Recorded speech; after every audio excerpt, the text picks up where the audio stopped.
Legal marijuana joins abortion rights on the fall ballot.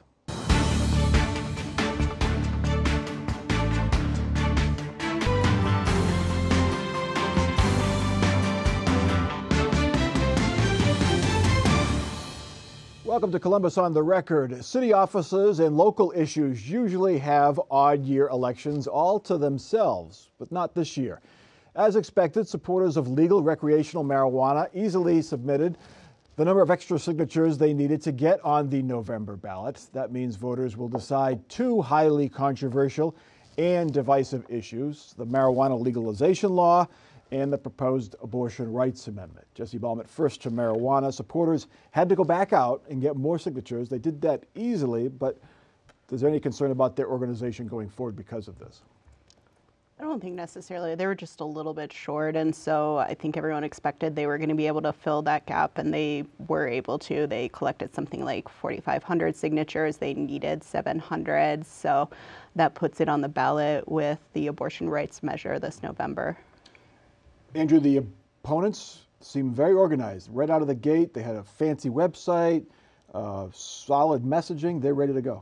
Yeah, I was a little surprised by that, just in the sense that normally recreational marijuana would be the most controversial thing happening in Ohio, but given that the abortion amendment's also going to be appearing alongside, I figured that'd be sucking a lot of the oxygen out of the room, a lot of the resources out. And we saw that the coalition opposing the marijuana amendment includes children's hospitals, which is, a pretty good source of money when you talk about kind of that level of business interest, as well as prosecutors and law enforcement. So it's a pretty robust anti-coalition. I was a little surprised, and that speaks well, at least for the ability they have to have just a viable campaign opposing it. Bob, the messaging is pretty clear. Marijuana will endanger children's health, workplace safety, worker productivity, and communities. That's going to be their message. Yeah, that's pretty standard. Remember, I worked on the 2015 marijuana amendment that didn't pass, and that was pretty much all the arguments against that amendment.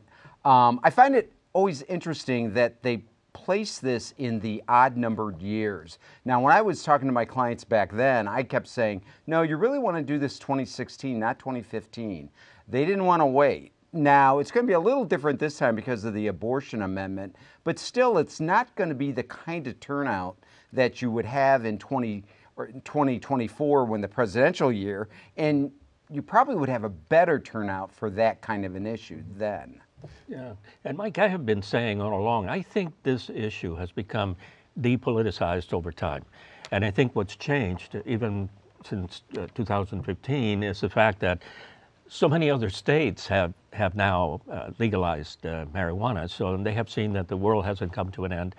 I don't think that this issue is going to bring back. It's going to bring out the opponents of the measure, because nobody thinks that much about it anymore. Their messaging, Joe, is for the supporters is we should treat it like alcohol, yes, keep it away from kids, raise revenue, and one of their points is that many other states have already done it. All the other states, in Michigan, where I spent a lot of time. As effective as I wouldn't say there's scare messaging, but it's pretty clear messaging designed to defeat it. Yeah, and let me also speak in support of children's hospitals and those folks. Yes, I think that we need to keep marijuana away from young people, but nobody is scared of it anymore.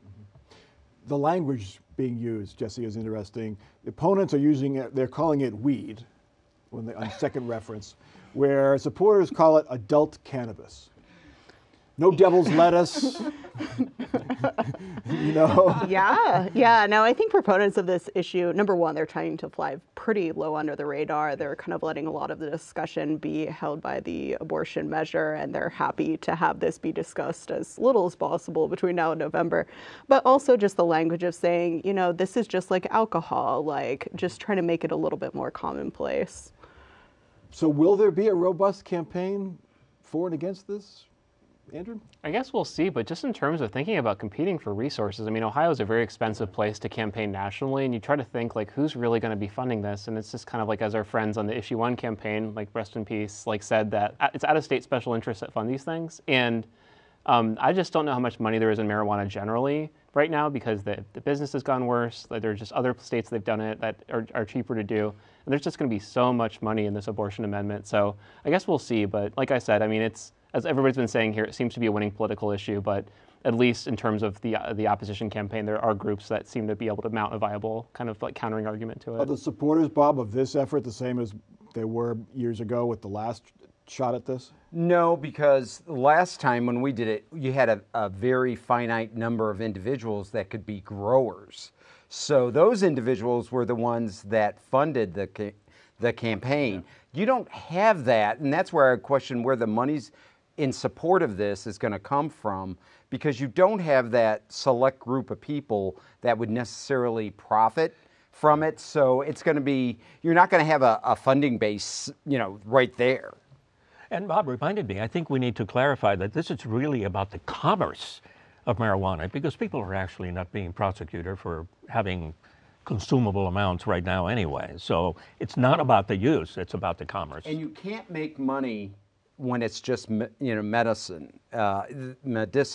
You only make money in this world of growing pot is if you got it recreationally, because that's the volume that gets you the profits. What's the number, if this is to win, what is the number? Is it 55% majority, 56% majority, where lawmakers won't mess with it after it passes, if it passes? Do you know? If it's 51-49, you can see how they say, well, it's not a clear majority, we're going to undo it.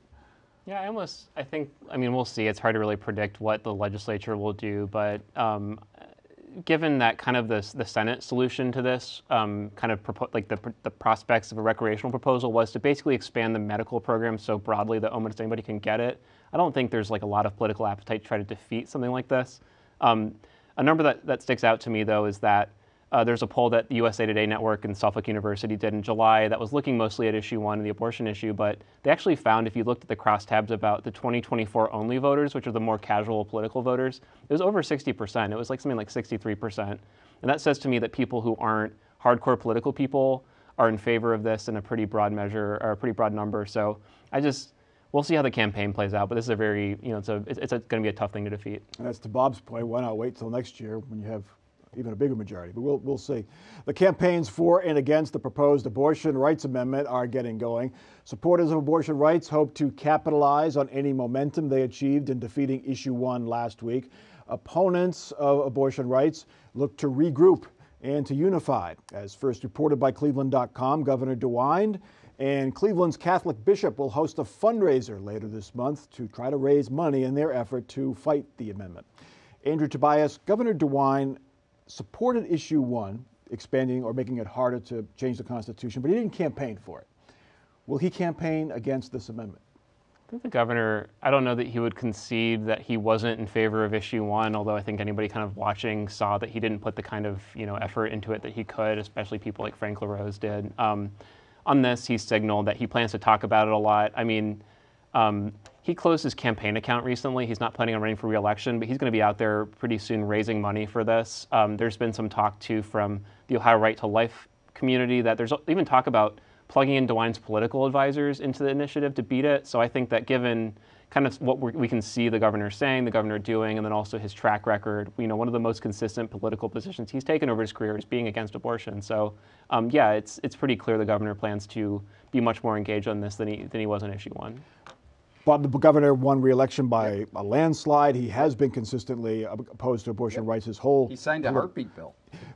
But is a 76-year-old man the best person to carry this message forward if you're trying to sway undecided independent or moderates in the suburbs? Yeah, I don't know. I given his margin of victory last year, yeah, I don't think he's a bad messenger. He's probably a better fundraiser, actually, and I think that's probably where they're going to be where he'll be doing most of his work. I found it, as a Catholic, interesting that a Catholic bishop is going to be co-hosting a fundraiser with the governor on that. You don't see that very often, but I think that indicates how involved the Catholic Church will be on this abortion issue. And they can't do so legally without jeopardizing their tax status because it's an issue, not a candidate. Yeah, and conservative Catholics consider abortion as being the preeminent issue politically and socially. So it actually did not surprise me that the bishop would offer to do this and to go forward on it. But I think that speaks us to the quantity of messaging. In other words, the money available to get on the air. But I think that what they need to concentrate on is the quality of the message and the clarity of what is it that they're offering. And the message should not be, because that's going to have the opposite effect, to claim that this amendment has something to do with transgender surgery for minors or anything, making something up. It's not going to work. That's going to drive the other people to come out. Jesse Blumert, do you think people will learn from the mistakes of issue 1 and have a much more clear message if you're opposed to this amendment, and the supporters as well? Well, in a lot of ways, this amendment is simpler than issue 1. Issue 1, you had to have an understanding of what the Ohio Constitution is, where the limits are. I think a lot of people learned how a constitutional amendment gets on the ballot. So I think abortion access is something, especially after the U.S. Supreme Court's decision on Roe v. Wade. I think a lot of people understand this issue and have a position on it. When do these campaigns really get going, Andrew? I think, well, later this month, the Ohio Ballot Board has to approve ballot language, and so they'll say, is this issue 1, is this issue 2? I think it's important if you're going to have political mailers, what's the number of the thing you're supposed to vote for or against. So I think that's really going to be obviously important, but, and then after that, so I believe that's the late 20s, I forget the exact date, but next Thursday. But then the official campaign season is after Labor Day. Sometime, it's going to heat up sooner rather than later. It's confusing if it's issue 1, right, Bob? Because both sides have to tell their folks to vote opposite the way they did in August. Yeah, I know. That's going to be the interesting thing about this. The no on issue 1 side did a great job of getting no on issue 1, and now they have to obviously, if it is issue 1, they got to totally flip-flop on that. And take the lawn signs down. They're still hanging around. Yeah, but still, they still, and the other side could use them.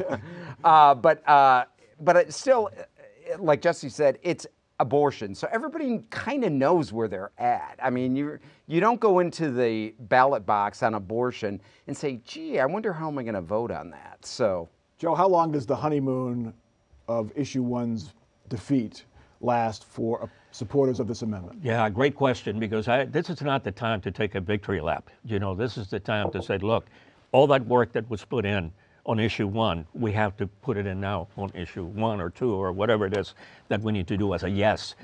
No, we can't just approach this as a given. How long We've also had a couple proxy fights on abortion. We had the governor's race where Mike DeWine, obviously clear record of opposition to abortion and pro-abortion restrictions. And then you had Nan Whaley, who obviously failed miserably in that election. And then we had issue 1, which was another proxy war for abortion access. So I think we're finally just going to have the war. How long does the hangover of the issue 1 defeat last for opponents of abortion rights, Bob? Oh, I don't think it lasts very long. And I think the whole issue of abortion is not going to last very long past this November.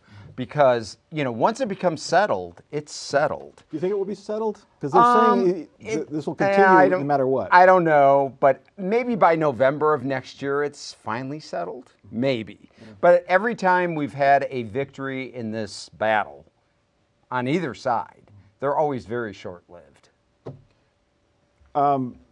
Any regrets that on the part of abortion rights supporters that they're not waiting till 24 to help Democrats like Sherrod Brown, to help Joe Biden win Ohio, perhaps? Yeah, I'll just kind of speak to my own views on that specific kind of claim. Like, I don't really buy that there's a real major impact that ballot issues have on the top of the ticket. I think really this is probably a good chance for them to be able to basically pick their electorate without there being, candidates that they're competing with for attention, or also when you have vote Republican, vote Democrat, things get more politicized. So no, I don't think there's any, regret, especially when they saw how the August election went. What's the ad TV war looking like, Bob? That's your area. Oh, I think there's going to be a lot of money spent. I mean, just look how much money was spent for the August special. I think there's going to be as much, if not more, for November. Mm-hmm. All right.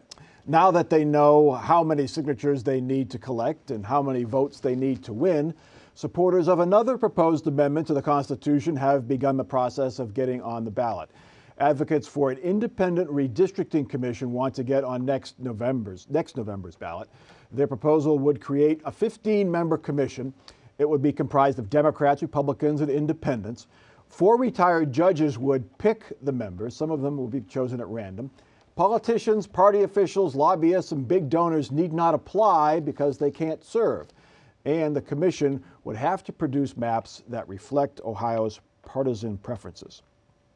Joe Mas, is this truly going to be an independent commission if it gets on the ballot and if it passes? Yeah, they had an experience similar to this up in Michigan. And it's interesting because I don't know what the original pool, in other words, the basic pool of candidates for the 15-member commission are going to be drawn from. In Michigan, you could apply, and they had 9,000 applicants. But I think that the second step was similar to that of Ohio. They had some people that said, okay, these are the ones that we're going, and they did it by random. So if the judges do it by random, we don't really know if that's necessary or not. It'd be very similar to that. First year was a little clunky.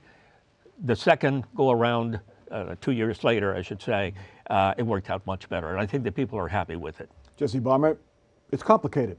Similar to issue 1. It took us 5 bullet points to describe it on TV. Joe was just describing how it works. This is not an easy sell to voters if it gets on the ballot. Yeah, speaking with former Chief Justice Maureen O'Connor, who is one of the key proponents along with Democratic Justice Yvette McGee-Brown, she's saying that this complexity, like the specificity, is a function, not like an error of this particular amendment. And that's mostly because anytime there was any kind of squishy language or like questionable how you might interpret it in the current system, individuals were able to kind of draw the districts how they pleased. And so they're trying to be very specific in order to prevent that. But the result is you have a pretty complex process. Yeah, and that also, Andrew, that opens it up for folks to poke holes in that specificity in a campaign.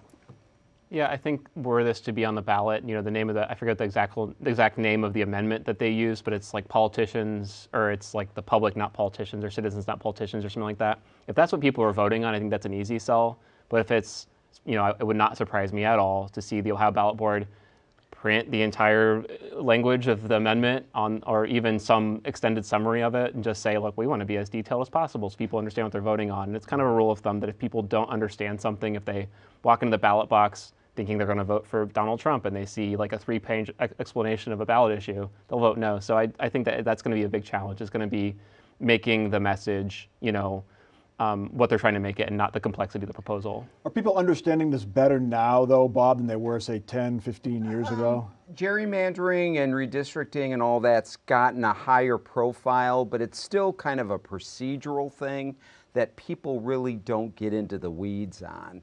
What I find interesting about this is we just finished an election where the Democrats said the people's voice must be heard. And we must keep it at 50+1 because their voice needs to be heard. Well, this will ensure that the people's voices will not be heard in any of the redistricting or reapportioning that's going on. And this isn't the first time we've had something like this on the ballot. 40 years ago, the League of Women Voters with the Ohio Republican Party put a very similar issue on the ballot. Democrats spent a lot of money at that time saying we can't cut people out of the process. And they won. They defeated it. It's interesting, though. I mean, in politics, things change. So the Democrats were gerrymandering themselves. Yeah, and it's what parties do. Yeah. We had no statewide offices back then. Yeah. So it's what parties do when they can't win elections. And I mean, Bobby's right. I think he failed to convince me as to what direction this thing is going to go. But Democrats had a chance to do this back in 2010, and we didn't do it. Okay, that is on us. But at this time, what is really different is that we've had an experience with the 2015 attempted change and the failed 2018. And what failed on the 2018 measure is not the wording, it's not the amendment, but it's the management of it and what happened after the Supreme Court said, no, you didn't do your job. Jesse, do the supporters of this have the resources to get on the ballot? It's still hard to get on the ballot. You need 414,000 valid signatures from 44 counties. Yeah, we still don't have a complete understanding of who is going to be backing this proposal. There were a number of groups that came out in favor of it, but if you remember, the 2015 and 2018 measures had the benefit of endorsement from both the Ohio Republican and Ohio Democratic parties. I don't see how that happens for this measure in 2024. So we shall see. And I want to say, if they can manage to depoliticize this, which is, I think, what happened with Issue 1 in large part, the coalition that opposed that measure, I expect it'll probably be very similar to what's going to be supporting the redistricting amendment. So if they're able to roll that over, we can see that it can be a potent coalition. But I think that's a big challenge, though. We'll have to see how that works out. Yeah. All right. Our last topic, voters in 2024 will also pick someone to represent Ohio in the U.S. Senate for another 6 years. Current U.S. Senator Sherrod Brown hopes to return for a fourth term. At least 3 Republicans will vie for a chance to unseat him: Matt Dolan, Frank LaRose, and Bernie Moreno. And this week we learned that Matt Dolan and Bernie Moreno have a lot more personal wealth than Sherrod Brown does, and likely a lot more than Frank LaRose, who is not yet required to disclose how much income he has. Looking at the figures, Matt Dolan has up to $41 million in assets, Bob. Bernie Moreno up to $105 million. Yeah. So it's over. Bernie Moreno wins. He's got the most money. But, Mike, you're making an assumption there that they're actually going to spend their personal money. Yep. And now they may, but I've seen instances when Jim Renacci ran against Sherrod just 6 years or 5 years ago in 2018. He has 45 million, and he didn't hardly spend anything, if at all, of his personal money, and it showed in the campaign because he didn't have a very visible campaign. But I mean, if these guys want to spend their money, it's money well spent, because that's what, I mean, especially with Matt Dolan and Bernie Moreno, because unlike Frank LaRose, Matt Dolan ran in the primary last year, but, they haven't run statewide in a general election. Now, Frank LaRose has, so he's got that, and he's out there all the time doing stuff as Secretary of State. So he's got pretty good name ID statewide. The other two don't, so they're going to need that money to get that name ID. To be fair, Sherrod Brown has up to $1 million in net assets, a little less than Matt Dolan and Bernie Moreno. Can I say something nice about the candidates here? Now, to tell you the truth, I don't know that much about LaRose other than his Secretary of State. But Dolan and Moreno, on paper, they are impressive. The only thing that corrupts it, and the thing that I'm worried about the most, is the Trump issue. That if you are starting to fight as to who's the most Trumpian, then it's a totally different issue associated with it. And money, will money make a difference, not make a difference, and all of that, I really don't know. But this will be a referendum on Trump. Yeah, money will not make as big of a difference if Trump jumps in and does an endorsement. And we saw that all last year. I mean, J.D. Vance was not polling all that high until he got endorsed. Yeah. Right. And Frank LaRose this week separated himself from his spokesperson because the spokesperson, Rob Nichols, had sent out a couple of tweets criticizing Donald Trump, or quote anti-Trump tweets, and he got cut loose. Frank LaRose worried about the Trump vote right there and there.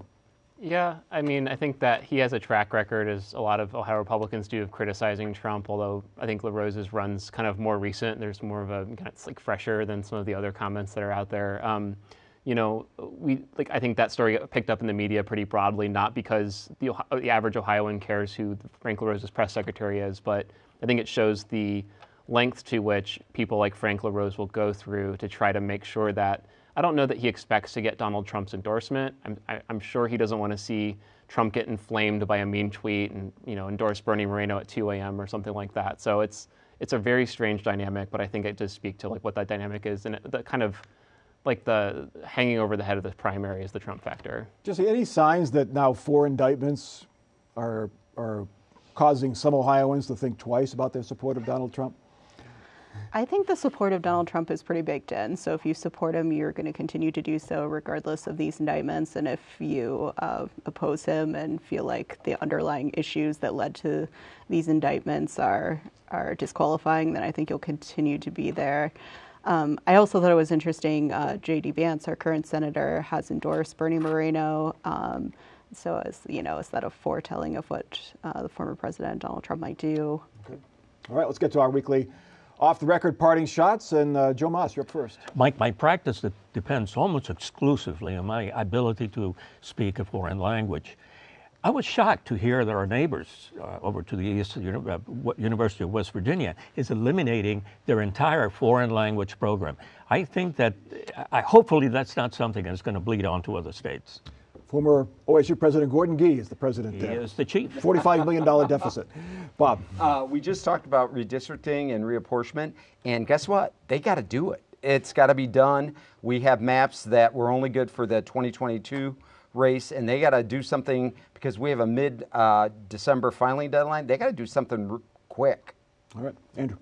So kind of going back to the financial disclosures we were talking about earlier, I've looked through a lot of those, and it's a lot of like mutual funds and bonds and stuff like that. Bernie Moreno's past financial disclosure included a $25 million house in the Bahamas that was not there this time, but Bernie Moreno has like some really interesting things in his financial disclosure, and I appreciate that as a reporter. All right, Jesse. We talked a little bit about Secretary of State Frank LaRosa's press secretary, but there was also back and forth between a member of Congress and a former Ohio Right to Life spokeswoman. So usually the wisdom is don't tweet. I shan't tweet or X or whatever it is. I'm off Twitter. I'm still there, but I'm not active. Anyway, I do predict that Donald Trump's endorsement will come late in the U.S. Senate primary, and it will tend to go to the person who he thinks can win. That's what I think. Anyway, that's Columbus on the Record for this week. Continue the conversation on Facebook, not on X, and you can watch us anytime at our website, wosu.org/COTR, or on the PBS video app. For our crew and for our panel, I'm Mike Thompson. Have a good week.